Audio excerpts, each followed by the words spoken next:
the challenges which drone gives on the airport and what you can do about it. So first of all, I don't have to say many words about that because you are the experts. Drones are at the airport a challenge. We have number of commercial drones are increasingly rapidly. We have frequent incidents at the airports, and last but not least, high economic impact in case and safety hazards. Now let's look at a typical scenario. So we picked the Munich airport. So we are talking about approximately 20 square kilometers. We have many potential places to launch drones and also for the pilot to hide. And as you can see, it's really difficult to monitor the complete surroundings. When we look at the different incidents we had and look what are the lessons learned. So most likely the incident is caused by a non-cooperative drone which is used as potential threat. And where is the pilot? So normally outside the airport premises, but inside the no-fly zone, and always with a good line of sight from the pilot to the drone. Another lesson learned is that finding the pilot is crucial. Only if you find the pilot, you can minimize the downtime. Another important topic is code verification is almost impossible with any technical support. And conventional countermeasures are ineffective. Further lessons learned are you have to locate and arrest the pilot as soon as possible. This is the only means to effectively end the incident. And you can raise damage claims, for example, and be a deterrent for other attackers. And then to suspend the local air traffic based on evidence. That's also a very important point. Drone verification and localization is needed, and only countermeasures with a minimal impact on the flight operation are suitable.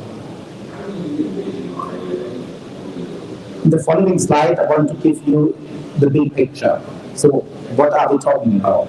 So first of all, let's talk about the non-cooperative drones. Systems which are detecting them are called drone detection systems, DDS. Normally, they are using different type of technologies for the detection. Radio frequency sensors, which picking up the signals from drone and pilot, radars, so special radars developed to detect the small drones, and optics. These are in most use cases the technologies which are used and combined. And then on higher levels, enrichment is happening, and the different information from the different sensors are displayed on a graphical user interface. Then we have the topic, the cooperative drones. So the drones which you want to have in the airspace. So these are controlled by UTM systems, so unmanned traffic management. Here features like geofencing, flight planning, and also the upcoming remote ID is a topic. And then we have the standard ATM systems for the manned aircraft. For sure, on higher layers, also an enrichment and presentation can happen. So this depends on the approach you took, where you do your presentation on which layer. Now, in the following, we will focus on the RF part. So that is where we are strongest. So Götz Mayser is doing radio frequency monitoring analysis already for decades. So we are the expert in that, and I will focus in the upcoming slides about the RF part. Now, let's look at the different use cases we have at the airport if it comes to radio frequency. So first of all, it's drone detection. That means you detect a drone inside a certain area. And this is of use, this can be used then to trigger standard operation procedures as soon as possible. For example, closing a runway. and most of the time then used on the runways and the approach zones. Another topic is verified drone classifications. That means to verify that a target which was detected is really a drone.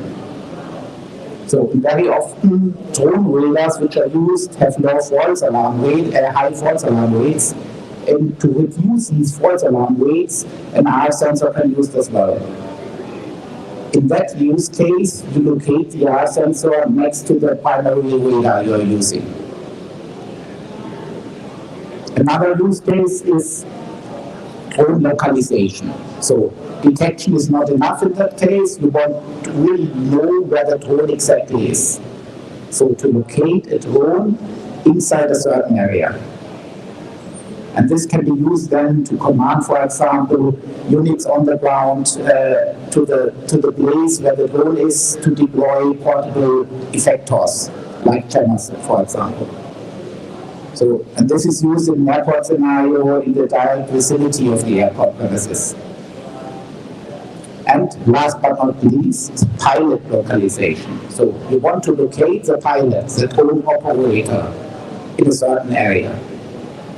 And you need this because you want to catch the pilot, arrest him. And this is needed at spots where good pilot spots are. And this is normally, as explained, outside the airport premises.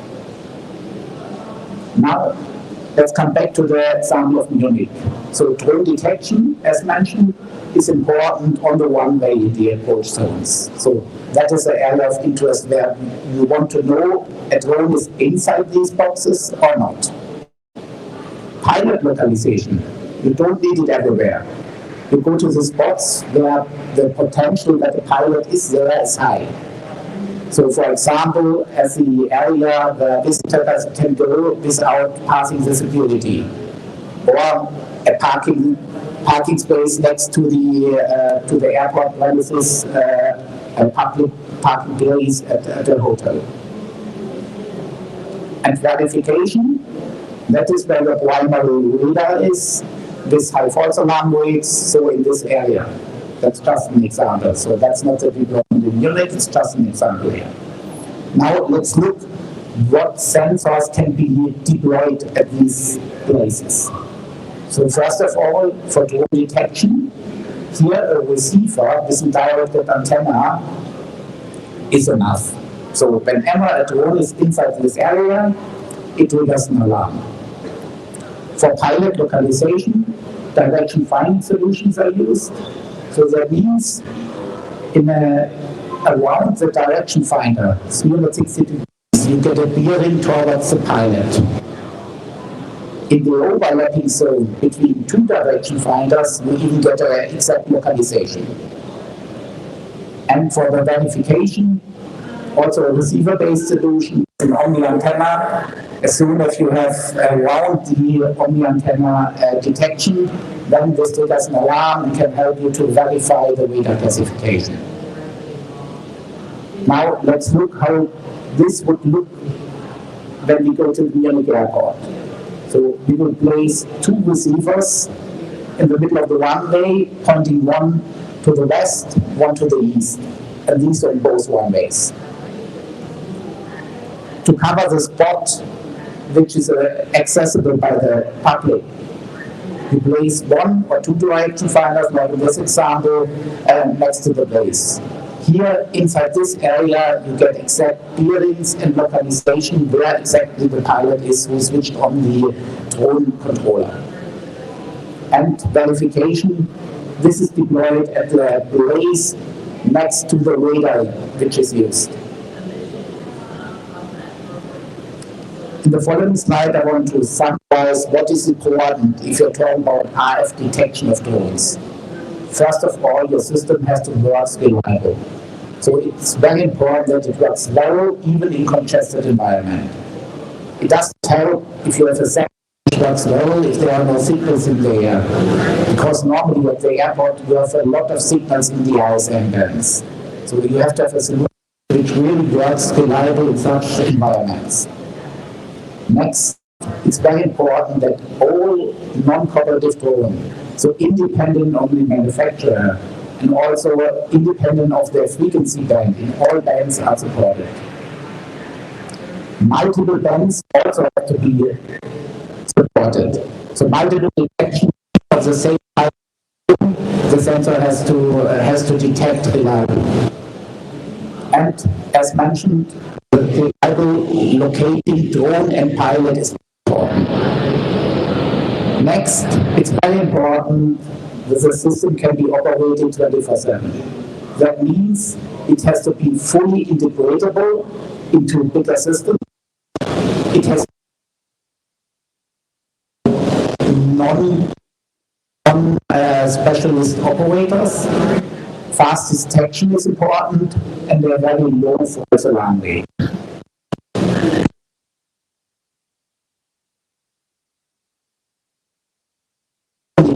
The bird, the system can be used in a 24/7 operation. So these low falls are crucial. It's very important for all the different technologies you're using, not only for RF. And last but not least, it has to be expandable. The drones itself, it's a moving target.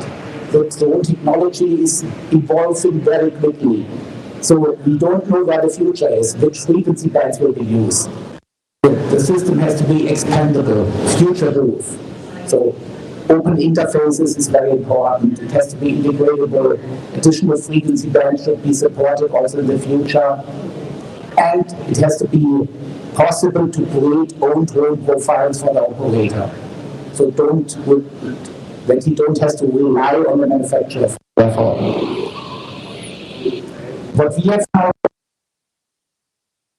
is that the system for geolocating a drone is a completely passive system using direction finders with 360-degree coverage. It can detect multi-targets, and it covers all the applicable frequency bands. So most of the drones are currently used in the 2.4 and 5.8 gigahertz band, but our system goes down to 20 gigahertz. So even in the future, if other frequency bands will be used, the system is supporting this as well. And it supports all type of vendors, independent of the manufacturing. We are frequently updating our profile library 3 to 4 times a year. And it supports typical distance you can expect is 1.5 kilometer, in best cases up to 7, but in the airport environment don't expect to have 7 kilometers for the direction finders.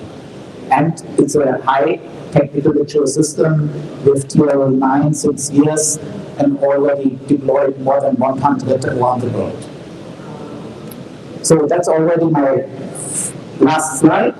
To summarize, if it comes to RF detection at an airport, it's not about one size fits all. It really depends what is your use case, what you require in a certain area, and therefore you have to select the right sensors. Finding the pilot is crucial. That's the only means to sustainably terminate the incident. And with Adonis, we offer a reliable, field-proven solution which works for all types of different remote controllers which exist around the world.